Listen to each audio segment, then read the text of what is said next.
This anchor is a compression anchor, is what this is called. Sometimes called a plumb anchor. I've heard it called that as well. You can use this type of anchor to adjust or make plumb your jam as well. And you'll see that probably in knockdown borrowed lights. You'll see these sorts of compression anchors. And let's talk about it in terms of the SDI definition. This is a compression anchor, which SDI defines as an adjustable metal device used to secure, adjust, and square a slip-on frame. So this is an anchor, and this anchor relies on the principle basically of compression. So what happens when you install this into the frame, you'll turn the screw, it will push this clamp, this portion of the clamp, that way. That's going to make this portion of the clamp via that screw go this way. So as you manipulate the screw, you're driving this clamp away. Well, what you're doing is you're pushing the jam in the opposite direction, spreading these two apart from each other. And since this is attached to the jam, and let's, I suppose, explain that. This, in a knockdown drywall frame, you'll have one of these at the top of each jam. In a three-piece knockdown frame intended to be wrapped over a wall in an installation where the studs and drywall are already up. And it's not uncommon to have that application. I would say it's not ideal, but when it comes to supplying frames to the job, you'd like them to be welded. That's not always possible, or for many reasons. The client doesn't want to pay for them, the additional welding, the time schedule doesn't permit, the walls are already up, and they've created the rough opening so that you can use a slip-on frame. In those applications, which are extremely common, you will have a knockdown drywall frame. And the term drywall just refers to the concept that this frame is going in after the wall is up. It doesn't have to be drywall in terms of that building material itself, but it's a retrofit. It's an after the fact that the wall has been built application. You can use a knockdown three-piece drywall frame over any wall type. You might have a rough opening, a masonry rough opening, and we've done this plenty of times. Client has, 8-inch block, face brick, and the old frame's got to be taken out, and that frame is butted up to the end of the wall, but there's lots of collateral damage on either side of the wall. So a client will have us build them a custom three-piece knockdown drywall frame. The term drywall meant retrofit going over the wall, with a very large throat opening, built to the size of what that rough opening is. That rough opening could be anything. It could be 75-inch. Well, you're going to close everything down by the requirement of the clamp anchor, what the compression anchor itself requires, and then ultimately achieve a finished opening width and height as well, obviously. A typical compression anchor requires 3/4 inch on either side. So a lot of people just use 1 inch on either side, meaning a 3-foot wide opening. You'd leave 37.5. That's the ideal size generally. Most people will just leave 38-inch. That will work because you've got some adjustability in the length of that bolt. But technically 3/4 here, 3/4 here, and 3/4 here is the rough opening size that you would leave added to the nominal door size. So 3070, 36 by 84 would require a 37.5 by 84 and 3/4 rough opening. Just math that's always worked. There's certainly a manufacturer out there that probably has a small, variation on that. But 38s never proved to be a problem. I just don't like to have my compression anchor thrown so far away out of the housing of the portion that's attached to the top of the jam. So in that application where you've got a rough opening and you're going to bring the frame in after the fact, what happens is there's as I said earlier, a compression anchor installed at the top of each jam. There is a very small hole that's drilled in the soffit of the frame. This bolt is basically flush or projecting out ever so slightly from the frame. So literally the top of the jam is about here. Well, the miter, top of the jam, would reside in this space here. This is going into the soffit of the frame, so it's really, 2 5/8 inch. And when you install this type of frame, what you end up doing is you will get the jamb put in, you'll bring the header in, and then you'll bring the other jamb in, and it's all there loose. It's fit over the wall because the frame will sit snug on the wall, and the header will generally not fall off the wall if you've got the proper throat opening for the wall construction type that you're doing. And at that point, what you'll do is you'll take a framing square and you'll square out those corners, and you'll get them square on both sides of the opening. And then you can start to screw the compression anchor so as to drive this plate against the studs that are there. And once this makes contact, and if you were to continue to drive that screw, it'll continue to push the plate that way, again, which is going to take the jamb and move it towards the center of the opening. Well, you do that on either side. You're pushing out on the studs, but you're pushing the jambs in. That forces the top of the jambs to lock the header in place. There are some manufacturers that will have a tab that will go into the slot, so the jamb has a slot and a tab that will sneak in there. And the reason is as you tighten the compression anchors and you throw the compression anchors out, bringing the jambs in, that's going to want that because of the miter. This is the header. That's going to because I'm moving in, it's going to force the header to move up and out, but that tab will keep it from rising up as you tighten the compression anchor. Kiwani back in the old days, they had a couple of miter guides on the back of the jamb, but what they had was at the top of each jamb they had a little turnover of metal so that the header would be hooked on that little turnover flare out of the metal, preventing it from rising up as the compression anchor was tightened. Okay. And the way that you manipulate the anchor is you've got a screw that's here. You'll drill a hole in the, if you're doing this in a retrofit application, you want to add a compression anchor, you'll drill a hole the size of the head. This design, and they're not all the same, this design features this flattened area underneath the head. You drill it for just this head here between my fingertips because you need to have that flattened shoulder area make contact with the backside of the jamb, and here's why. This is just a machine screw, lefty-loosey, righty-tighty. As I turn that right, I'm going to draw that anchor in closer. Okay, I'm bringing them together.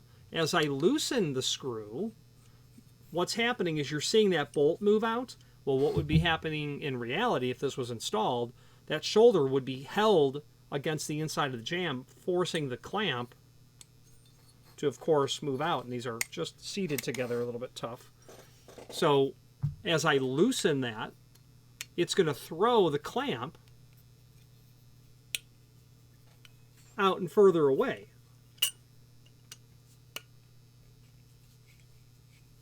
And as I loosen that clamp, you can see I've got it thrown out further than it used to be. But if I tighten the bolt, then it will draw that in.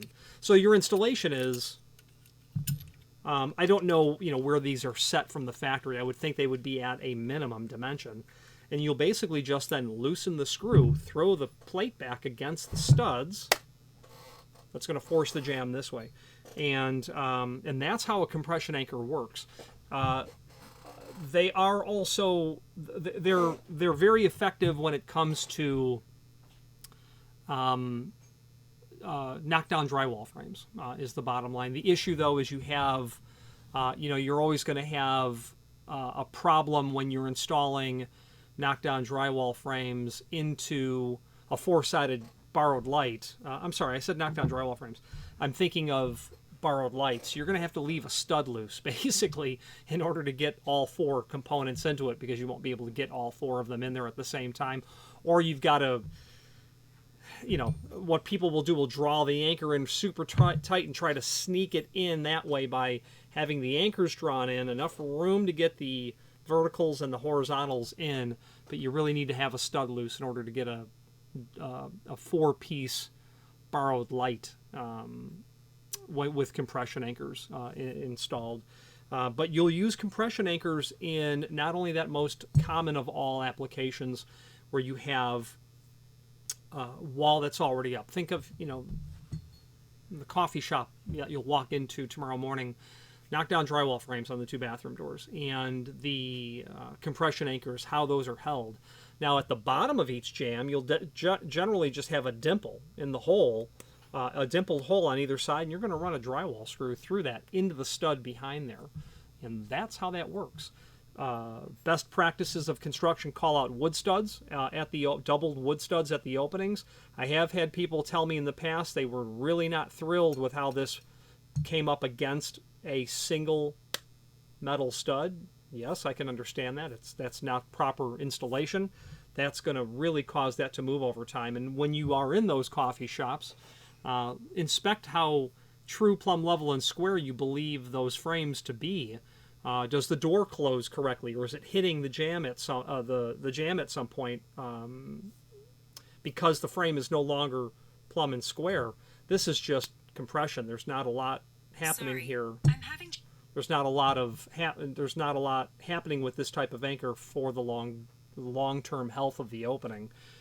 These are really retrofit applications, and they do.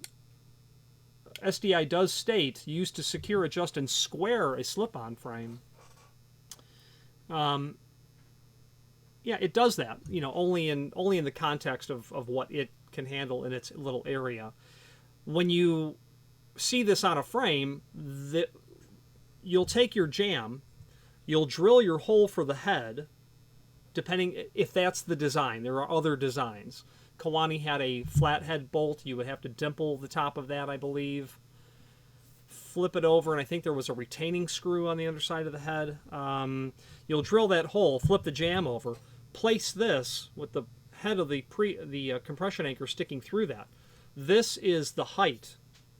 This is the width, so it will go in like this, and you'll just tack weld here and here, and that will hold it on. And that's how that's going to end up working. Let's switch to the screen view, and let's just quickly look at some supporting information for this compression anchor. Okay, so here's our SDI glossary, just looking at the definition of a compression anchor.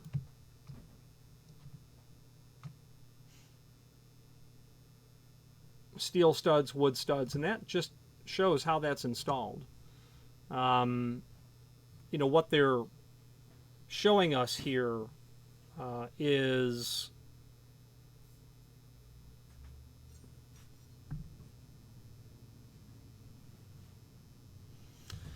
I'm not really sure what they're driving at here with this different type of anchor for a metal stud. It's the same concept, but I'm not familiar with what they're doing. There's obviously going to be a manufacturer that has this yoke sort of principle, and then a hole that will seem like it's just a hole that's drilled. You won't see anything in there until you stick a screwdriver down there, and that head of that screw is a bit concealed. So I think what they're doing is showing us a couple of different designs of these. And in particular, the pre-clam that we're looking at, the compression anchor we're looking at, is literally shown here on the wood studs, where this was the shoulder of the head of the screw here with just the drive portion sticking through the hole that you would drill in the frame. Okay. Now let's take a look at, this is the Seco technical manual as well. This shows what it would look like installed, those slots that the headers tabs would go into to prevent that from rising up.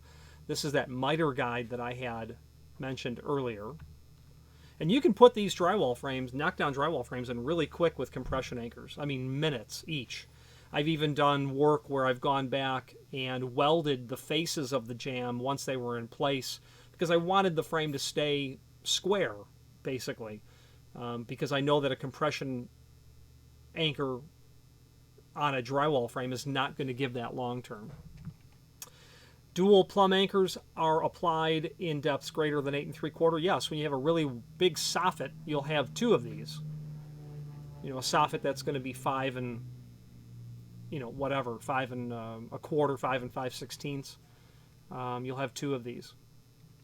Let's also take a look. There's a website here. I believe these folks they do FRP doors. I think they're in Wisconsin. Yeah, they are. I've bought from them in the past. This is what their compression anchors look like in their frames. It's just showing you, what what it would look like on someone else's website. Speaking of that, that's a photograph found randomly online, representative of what this would certainly look like. This would be the style that they were mentioning, I think, for the metal stud from the SDI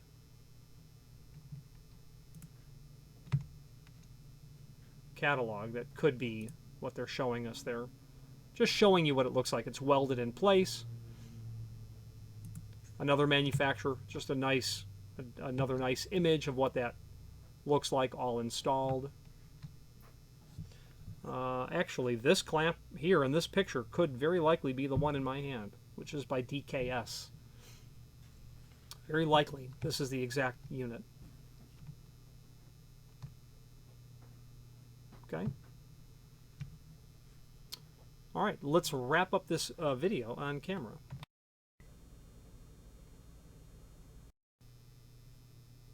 Now, in my opinion, every frame should be welded, only because it's going to stay square better, most definitely. The weight of that door, 70% of the weight of the door held by that top hinge. As that door opens and closes, it's really going to strain the frame to move, and a compression anchor with a couple of drywall screws at the bottom of each jamb is really not a long-term best practice way to expect that door to stay healthy. And you'll notice it when you look around in the world. You'll see these frames that are knockdown drywall that rely on compression anchors to keep them installed are really not the doors that operate the most reliably because that frame doesn't stay square. However, they are in absolute need in the marketplace. Contractor calls, I need welded frames tomorrow. Impossible. There's what? How many do you need tomorrow? Impossible. It can't be done. You know what? No problem. I'll use knockdowns. I'll need them in 2 weeks. Done. So they continue with the studs, they continue with the drywall, and then you deliver knockdown drywall frames, which have compression anchors. And the compression anchor is a answer to the market demand for frames, and it's also an answer to the market's inability to plan ahead. So knockdown drywall frames are a necessary evil, I suppose. And this is the gasoline, so to speak, that drives that necessary evil, the compression anchor. Okay.